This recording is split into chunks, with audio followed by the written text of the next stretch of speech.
Hello everyone, this is Ratika Roy Bhattacharya. I welcome you all on my YouTube channel Study Together with Ratika. Today in the series of carbon and its compounds, we are going to discuss about saturated, unsaturated carbon compounds, single bond, double bond and triple bonds, and structural isomers.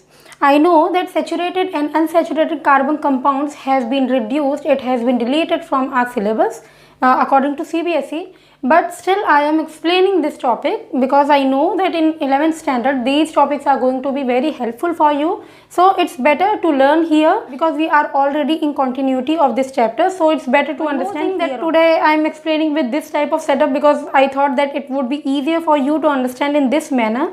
In our next video we will be discussing in the same OBS setup that you know we normally use. So first of all I would like to tell you how the single, double and triple bond carbon compounds. Carbon compounds are of two types. Either they are saturated compounds or they are unsaturated compounds. Now, if it is saturated, then just only single bond will be there. Okay, it means all those compounds which have single bond, they are saturated compounds. If unsaturated compound is there, then double and triple bond will be there. The examples are alkane, alkene, alkyne. I'll be explaining you when I'll be explaining you the nomenclature topic. Double alkene and in triple alkyne. Right? Now first of all, let me explain you what is the exact meaning of saturated. Okay, for example, we have a glass in which small amount of water is there. Okay, now if you add small amount of sugar in it, the sugar particles will dissolve in the water. If you keep on increasing the amount of sugar in this water, what will happen? A point will be reached that no more sugar molecules can be added. Why? Because according to the concentration of water, the maximum amount of sugar it can dissolve in it has been already accomplished. So that point is known as saturation point, when no more sugar molecules can be added up. Now let's first of all quickly see what is single bond or how it is formed. What we are supposed to do, the compound which we take as an example, we will first of all show the valence electrons. Now you know that in carbon, this is the electronic configuration. So the valence electrons is 4 and in hydrogen just only a single electron is there. So we will make the number of electrons around carbon, 4 electrons and 1 around hydrogen. Okay, now in covalent bonding I have already explained that the sharing of electrons take place. If you have not watched that video, you will get the link in the description box and you can watch that video. So here the sharing will be done in such a manner that sharing of just only a single pair of electron will be done. Single pair means 2 electrons. In one pair, 2 electrons are there. In 2 pairs, 4 electrons will be there. So here we are concerned with just only 2 electrons. You know this carbon has 4 electrons. It will be sharing 4 electrons of each of the hydrogen atoms. So it will have 8 electrons in total when it gets 4 more electrons from the hydrogen atom. In the same way, the hydrogen, in order to complete the duplet, will be taking 1 electron from carbon, right? So here equal distribution or equal sharing of electrons is taking place. Carbon is also taking 1 electron from hydrogen and hydrogen is also sharing 1 electron from carbon.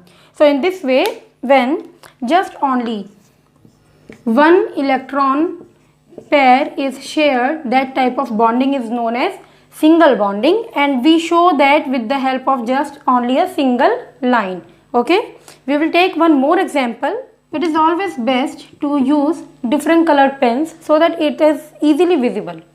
So now see, this carbon has 4 electrons, 5, 6, 7.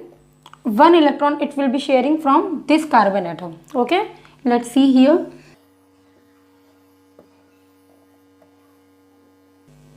Okay, in this manner both the carbons have got 8 electrons in order to complete their octet.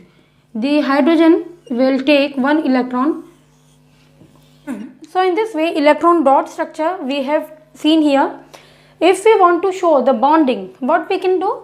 Carbon, carbon, hydrogen, hydrogen, hydrogen, hydrogen, hydrogen and hydrogen. In this way, single bond is seen in each of the atoms, right? So this was the example of single bond.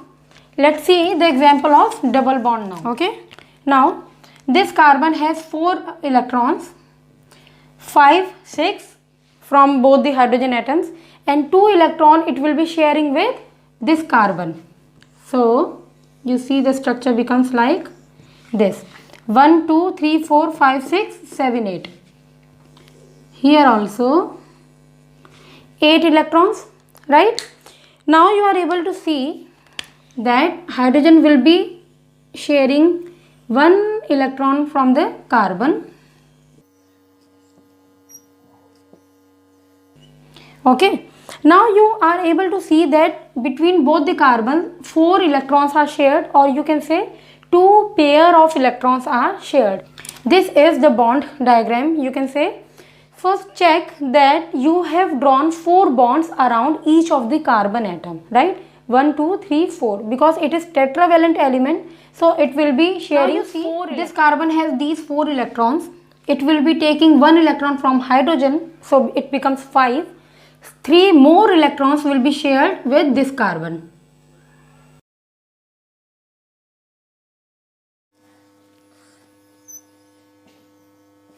Now you see that both the carbon atoms are sharing 3 pair of electrons, and the hydrogen atom is just only sharing single electron. If you draw the bond diagram here,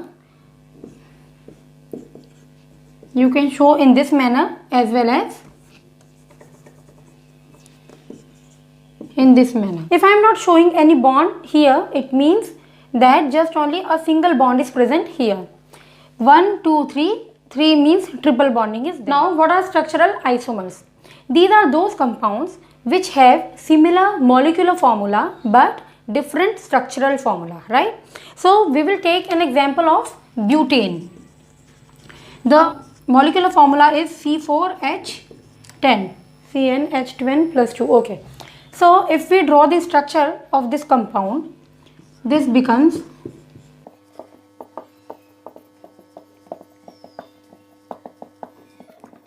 Now don't you think that the arrangement of this carbon atom can be changed? We can also make this in this manner, right? There will be no difference in the molecular formula, but there will be difference in the structure. You see 10 hydrogen atoms I will make here. Now you see the structure of both of these compounds, the structures are different, but the molecule is same, means the molecular formula is similar, that is C4H10, right? So these type of compounds are known as structural isomers. I hope this much is clear to you. Now this was all about the single, double and triple bonding, saturated and unsaturated carbon compounds and structural isomers. In our next video, we will be discussing about nomenclature of carbon compounds. Okay. Now I want you to write in the comment section that what type of bonding will be present in both these compounds, right? You can write single, double or triple bonding, whichever bond is there in both of these compounds. In our next video, we will be discussing about nomenclature, right? In that we will also be discussing about homologous series. Till then, bye bye, take care and thanks for watching, and do not forget to like, share and subscribe. Thank you.